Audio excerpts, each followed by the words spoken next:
Sir मुझे सदन में ऐसा रो रहा था जोगी हम लोग के सामने।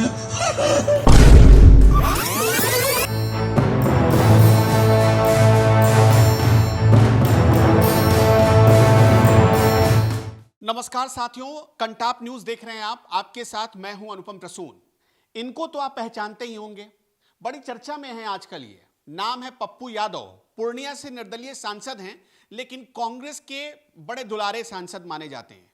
कांग्रेस से नहीं जीते, लेकिन कांग्रेस से इतनी हमदर्दी है कि भले ही राहुल गांधी के मंच से ढकियाकर इनको नीचे उतार दिया जाए, लेकिन जाएंगे अपनी बेइज्जती कराने कांग्रेस में ही। आजकल ये क्यों चर्चा में है पता है? एक करीब 32 साल पुराने केस में इनकी गिरफ्तारी हो गई है। 32 साल पुराना मामला सुनकर आपको थोड़ी हैरानी नहीं होती? बिल्कुल होनी भी चाहिए, क्योंकि 32 साल कोई मामला कैसे चल सकता है? क्या हमारी न्यायपालिका इतनी कमजोर है कि किसी मामले में फैसला देने में उसे 32 साल लग जाते हैं? नहीं, बात ऐसी नहीं है। बात शुरू होती है 1995 से। पप्पू यादव ने पटना में एक मकान किराए पर लिया था। मकान जब किराए पर लिया था, तब पप्पू यादव ने पता है क्या बताया था? कि इनको रहना है उस मकान में। यही खबर दी गई थी मकान मालिक को। और जो मकान मालिक थे, उनका नाम था विनोद बिहारी लाल। थोड़ा नाम आप खास तौर पर गौर करते चलिएगा। पप्पू यादव बहुत बड़े मसीहा बनते हैं, सो कॉल्ड मसीहा। ये गरीबों के, पिछड़ों के, अति पिछड़ों के, दलितों के बड़े नायक बनने चलते हैं। उनकी बड़ी आवाज उठाते नजर आते हैं। हो सकता है कि इनके कुछ वीडियोस देखकर आपका दिल भी पसीज जाता हो और आप भी इनको मसीहा ही मान बैठते हो, लेकिन थोड़ा ठहरिए। जिनके मकान पर पप्पू यादव ने कब्जा किया था, जाकर उनकी जाति खोज लीजिएगा। आपको यह जरूर पता चलेगा कि वो भी किसी पिछड़ी जाति से ही थे। मैं बताना नहीं चाहता हूं इस वीडियो में, लेकिन आप उनके बारे में पता करिएगा। अब हुआ क्या था, साल 1995 में जो हमारे पास जानकारी है, उसके आधार पर पप्पू यादव ने पटना में, पप्पू यादव और उनके सहयोगी शैलेंद्र के नाम से पटना के गर्दनी बाग इलाके में एक मकान किराए पर लिया। वो मकान था विनोद बिहारी लाल का। मकान जब किराए पर लिया गया तो बताया गया कि उस मकान में रहना है, पार्टी दफ्तर खोलनी है, ऐसी कोई बात बताई नहीं गई। लेकिन धीरे धीरे पार्टी दफ्तर खोल दिया गया, लोग आने जाने लगे। और 1995 में किसकी सरकार थी बिहार में? जाहिर सी बात है, लालू यादव की सरकार थी, आरजेडी की सरकार थी। तो पप्पू यादव पर हाथ डालने की हिम्मत दिखाता कौन? क्योंकि उस समय ये बड़े दुलारे थे, लालू यादव के बड़े करीब माने जाते थे। हालांकि इनका भी जेल और बेल से बहुत पुराना और गहरा रिश्ता रहा है। वो रिश्ता कुछ सालों तक अगर ना निभाई जाए तो पप्पू यादव को भी मजा नहीं आता और जेल को भी मजा नहीं आता। हुआ ये कि 1995 में जब ये मामला पहुंचा पुलिस के पास, तो पप्पू यादव पर हाथ डालने की किसी को हिम्मत हुई नहीं। आहिस्ता आहिस्ता मामला आगे बढ़ा, पप्पू यादव बाहुबली बन गए। अजित सरकार, जो कि वाम दल के एक बहुत बड़े लीडर थे, उनकी हत्या हो गई। आरोप लगा पप्पू यादव पर। इनके नाम की दहशत इतनी ज्यादा फैल गई थी बिहार में कि कोई भी पप्पू यादव को यह कहने की हिम्मत, पुलिस अधिकारी तक पप्पू यादव को यह कहने की हिम्मत नहीं दिखा सकता था कि आपको गिरफ्तार किया जाता है। कोई जज फैसला लिख नहीं पाता था पप्पू यादव के खिलाफ। आपने सुना होगा ना उत्तर प्रदेश में कि अतीक के मामले की सुनवाई होती थी तो जज खुद को साइड कर लेते थे कि नहीं सुनेंगे इस मामले को, हम अपनी जिंदगी को खतरे में नहीं डालेंगे। सेम हाल पप्पू यादव का है बिहार में। अब सोचिए, 1995 से मामला चला, हजारों सैकड़ों तारीखें पड़ गई इस मामले में, अलग अलग कोर्ट में। चूंकि ये सांसद हैं तो इनका मामला जाहिर सी बात है एमपी एमएलए कोर्ट में ही चलेगा। एमपी एमएलए कोर्ट ने ऑर्डर दिया। ऑर्डर क्या पास किया? बहुत ध्यान से सुनिएगा। ऑर्डर पास किया कि पप्पू यादव हाजिर हो। पप्पू यादव को बुलाया गया कि आप आइए, अदालत में अपनी बात रखिए कि आपने कब्जा किया। अच्छा, जो विनोद बिहारी लाल थे, उनको जब पता चला कि उन्होंने जो मकान रहने के लिए दिया है उसमें पार्टी का काम हो रहा है, उन्होंने इसका विरोध किया। उन्होंने कहा कि हमारा मकान आप खाली कर दीजिए। लेकिन पप्पू यादव को भला, चूंकि वो पप्पू यादव थे, बाहुबली थे, तो पप्पू यादव की हकीकत अगर आपको और डिटेल में समझनी है तो मैं आपको मोटे तौर पर बता देता हूं। इस तस्वीर में जो पप्पू यादव आपको नजर आ रहे हैं, उन्होंने योगी आदित्यनाथ का बहुत भद्दा मजाक उड़ाया। साल 2023 की यह तस्वीर है, वो हमने आपको पहले ही बता दी है तस्वीर कब की है। पप्पू यादव इस वीडियो में कह रहे हैं कि हमारे सामने योगी आदित्यनाथ संसद में खूब रोए जा रहे थे, और ये कहकर मतलब ठेठ देहाती अंदाज में पप्पू यादव उस बात को कह रहे हैं और योगी आदित्यनाथ का जबरदस्त मजाक उड़ा रहे हैं। पप्पू यादव, आपको पता है ये ऐसा क्यों कह रहे थे? दरअसल ये लोगों को दिखा रहे थे कि भाई हम बड़के वाले नेता हैं, योगी आदित्यनाथ हमारे सामने कुछ नहीं है। ये वो साबित करने की कोशिश कर रहे हैं। देखिए ये एक्टिंग कर रहे हैं ना, जो रोने की एक्टिंग कर रहे हैं, ये पप्पू यादव वही साबित करना चाहते थे।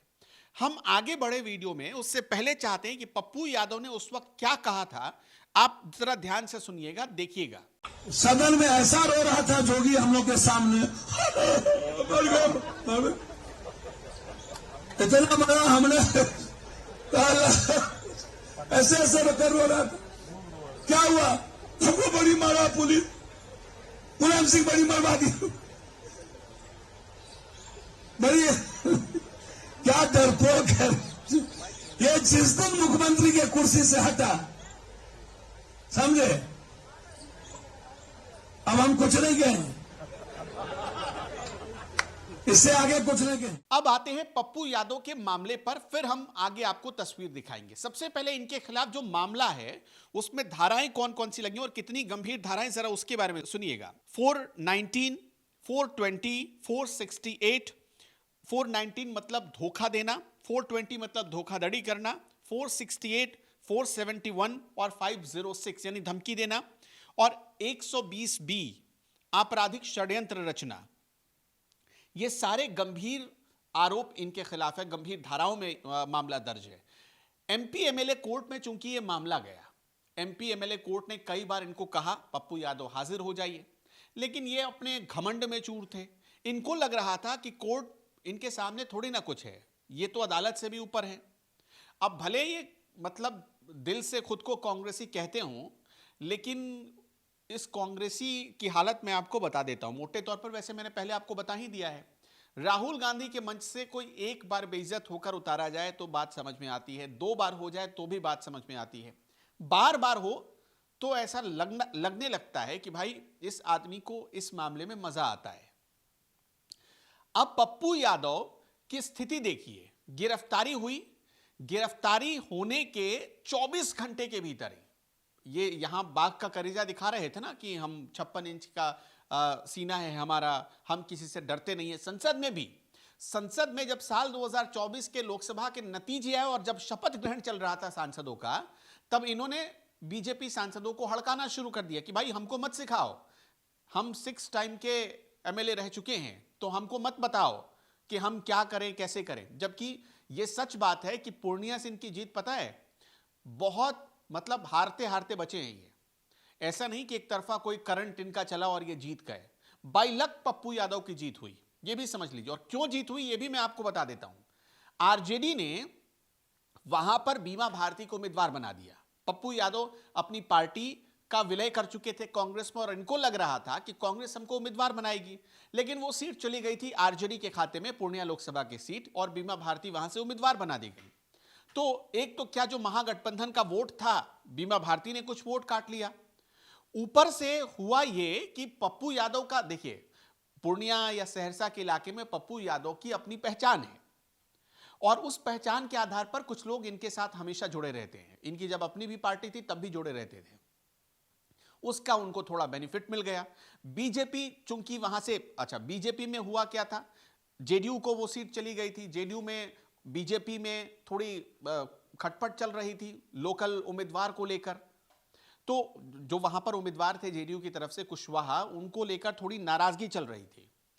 तो बीजेपी का कैडर इस बात पर थोड़ा तिलमिलाया हुआ था और वो पप्पू यादव की तरफ चला गया। तो बाई लक इनकी जीत हो गई पूर्णिया लोकसभा सीट पर। उसके बाद पप्पू यादव इस अहंकार में डूब गए कि क्यों एमपी एमएलए कोर्ट बुला रहे हो तो बुलाने दो। नोटिस निकाला गया, घर की कुर्की का वारंट जारी किया गया, इनके घर पर उससे पहले इश्तेहार चिपकाया गया कि पप्पू यादव हाजिर हों। लेकिन भाई साहब को कोई फर्क नहीं पड़ा, सांसद महोदय को कोई फर्क ही नहीं पड़ा। अब इनको पता ही है ना कि ये जिस पार्टी को सपोर्ट कर रहे हैं उस पार्टी के दर्जनों वकील इनके लिए खड़े हो जाएंगे।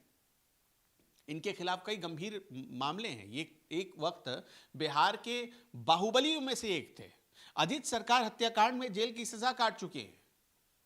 1995 मैंने आपको शुरू में ही बताया, 1995 में जब ये केस था, जब ये केस आया, उसके बाद से 2005 तक कोई हिम्मत करता इनके खिलाफ कार्रवाई करने की? कोई हिम्मत नहीं कर पाता। वो तो गलती से ये चंगुल में फंस गए, सुप्रीम कोर्ट तक मामला पहुंच गया, वरना पप्पू यादव को कोई जेल नहीं भेज सकता था अगर लोकल लेवल पर मामला रह जाता तो।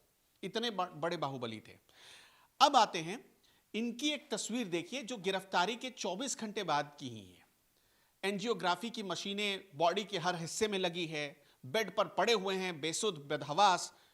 आपको जानकर हैरानी होगी कि जो 56 इंच का सीना और बाघ का करेजा दिखा रहा था, 24 घंटे में गिरफ्तारी की उसकी हालत यह हो गई कि BP out of control, sugar high, और तो और दैनिक कर्मों के लिए भी पप्पू यादव बेड से नहीं उठ पा रहे हैं। बताइए, वैसे तो ये चले थे एकदम क्रांति की मशाल जलाने के लिए, लेकिन इतनी भी हालत नहीं है, ऐसी हालत में भी नहीं है कि उठकर अपने काम कर पाए।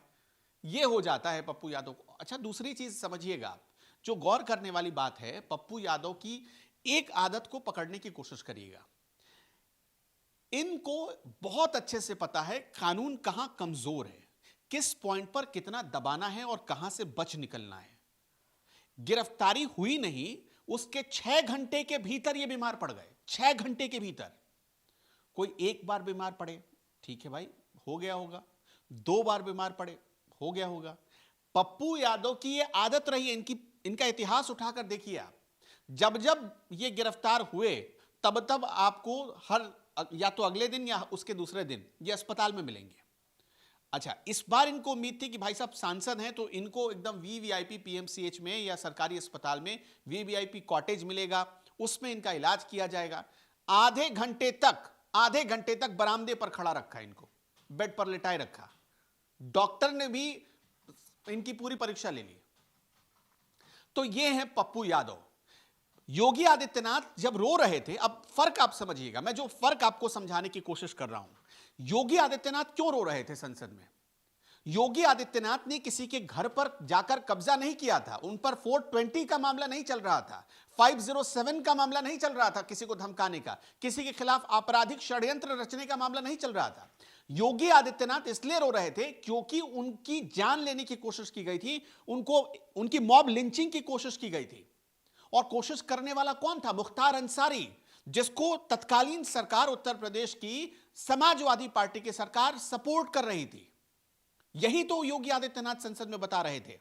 मुलायम सिंह यादव उस वक्त संसद में बैठे हुए थे, यही चीजें बता रहे थे। और इनको बताते हुए योगी आदित्यनाथ इमोशनल हो गए थे।